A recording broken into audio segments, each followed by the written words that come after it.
नमस्कार, मैं हूं आपके साथ प्रेरणा शर्मा और आप देख रहे हैं द फैक्ट इंडिया। कहते हैं कि दिल्ली की सत्ता का रास्ता यूपी से होकर जाता है।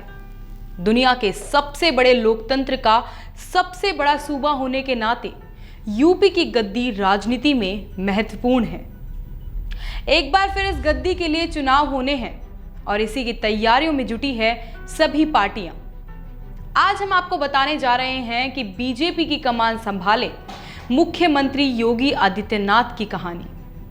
लेकिन उससे पहले आपको याद दिला दें यूपी के 2017 के विधानसभा चुनाव की, जिसमें बीजेपी ने ऐतिहासिक जीत हासिल की थी।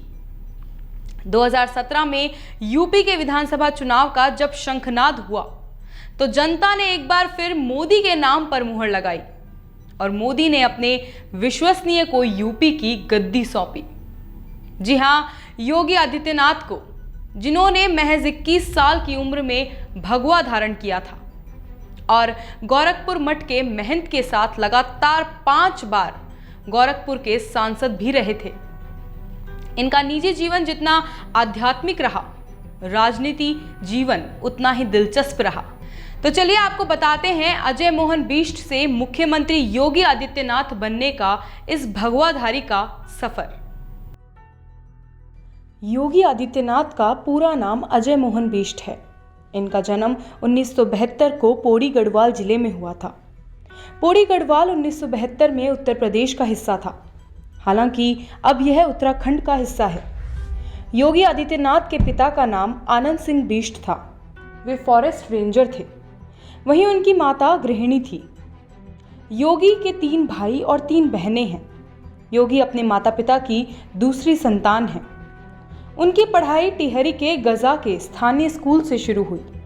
1990 में जब वे ग्रेजुएशन की पढ़ाई कर रहे थे, उसी वक्त अखिल भारतीय विद्यार्थी परिषद से जुड़े।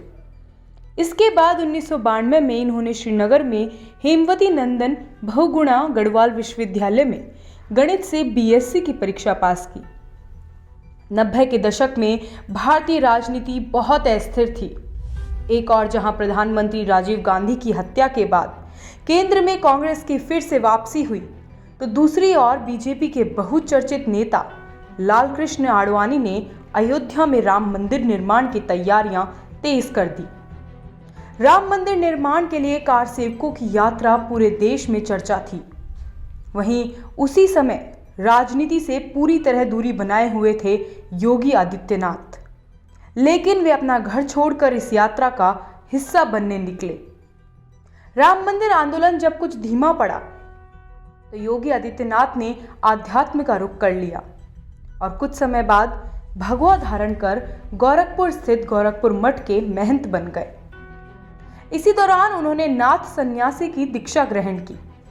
इसके बाद उन्हें योगी की उपाधि से सम्मानित किया गया और वे योगी आदित्यनाथ के नाम से मशहूर हो गए। योगी आदित्यनाथ को गोरखपुर मठ के प्रमुख महंत अवैधनाथ का उत्तराधिकारी नियुक्त किया गया। योगी ने महज 21 साल की उम्र में अपना घर त्याग दिया था। 12 सितंबर 2014 में मठ के प्रमुख महंत की मृत्यु के बाद योगी को प्रमुख महंत बनाया गया। दरअसल योगी के गुरु अवैधनाथ 1991 में भारतीय जनता पार्टी से जुड़े थे और 1994 में गोरखनाथ मठ का दारोमदार संभालने के बाद योगी ने भी राजनीति में एंट्री करने का फैसला लिया और 4 साल बाद 1998 में बीजेपी केंद्र में आई और प्रधानमंत्री बने अटल बिहारी वाजपेयी। इस दौरान योगी आदित्यनाथ गोरखपुर सीट से संसदीय चुनाव जीतकर पहली बार संसद के सदन में पहुंचे। सांसद चुने जाने के बाद योगी ने हिंदू युवा वाहिनी के नाम पर यूथ विंग की शुरुआत की। योगी के नेतृत्व में यह विंग पूर्वी उत्तर प्रदेश की राजनीतिक गतिविधियों में हिस्सा लेने लगी। इसी के बाद योगी आदित्यनाथ भी बीजेपी के खास नेताओं में काउंट होने लगे। योगी माओवाद और आतंकवाद के खिलाफ हमेशा से मुखर रहे और यही वजह रही कि साल 2008 में आजमगढ़ में आतंकवाद के खिलाफ एक रैली में शिरकत करने पहुंचे योगी के काफिले पर अचानक एक जानलेवा हमला हो गया। इस हमले में एक की मृत्यु हुई तो 7 लोग गंभीर रूप से घायल हुए। खैर, योगी ने रिकॉर्ड्स भी अपने नाम किए हैं। वे संसद में पहुंचने वाले सबसे कम उम्र के सांसद बने थे। 26 साल की उम्र में वे संसद पहुंचे थे। इतना ही नहीं, योगी आदित्यनाथ ने एक ऐसा रिकॉर्ड भी कायम किया जिसका सपना हर राजनेता देखता है। दरअसल योगी अब पहली बार सांसद बनने के बाद लगातार 5 बार गोरखपुर से सांसद बने। योगी अपने संसदीय क्षेत्र से लेकर संसद के सदन तक काफी एक्टिव रहे हैं। आंकड़ों की बात करें तो गोरखपुर से सांसद रहते हुए योगी की संसद में उपस्थिति 77% रही और इस दौरान उन्होंने लगभग 300 सवाल पूछे, 56 से ज्यादा बहस का हिस्सा रहे। इतना ही नहीं बल्कि योगी की सक्रियता का अंदाजा इस बात से भी लगाया जा सकता है कि 16वीं लोकसभा के दौरान उन्होंने 3 निजी बिल भी सदन के पटल पर पेश किए। योगी पूर्वी उत्तर प्रदेश में न सिर्फ लोकप्रिय हैं बल्कि अपनी अच्छी पैठ भी रखते हैं। योगी फायर ब्रांड हिंदुत्व स्टार प्रचारक के रूप में भी जाने जाते हैं। भगवा धारण किए हमेशा हिंदुत्व के पक्ष में अपने विचार व्यक्त करना योगी की खासियत रही है और इन्हीं कारणों से अपने बयानों के चलते कई बार वे विवादों में भी घिरे।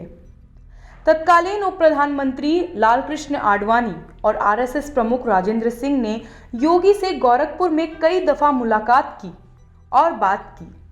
2006 में योगी के 3 दिवसीय विराट हिंदू महासम्मेलन में आरएसएस और बीजेपी के कई दिग्गज नेता शामिल हुए। ये सभी पार्टी मीटिंग के लिए उस वक्त लखनऊ में मौजूद थे। 2017 में जब यूपी विधानसभा चुनाव का ऐलान हुआ, उस समय योगी यूपी में बीजेपी के स्टार प्रचारक बने, लेकिन उनका नाम मुख्यमंत्री की फहरिस्त में काफी पीछे था। 2017 के चुनावों में बीजेपी ने ऐतिहासिक जीत हासिल की और सभी को पीछे छोड़ यूपी की जिम्मेदारी योगी को सौंप दी गई। इसके बाद योगी आदित्यनाथ ने यूपी जैसे बड़े राज्य के मुख्यमंत्री के तौर पर शपथ ग्रहण की।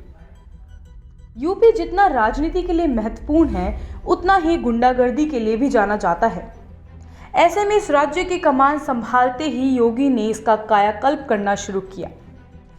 योगी का सपना बन गया उत्तर प्रदेश को उत्तम प्रदेश बनाना और इसी कड़ी में उन्होंने सबसे पहले कृषि, राजस्व, कानून और गृह मंत्रालय जैसे 36 अहम मंत्रालय खुद के पास रखने का फैसला किया। इसके अलावा योगी ने राज्य में तंबाकू, पान मसाला पर बैन लगाया। हालांकि बैन को बाद में हटाना पड़ा।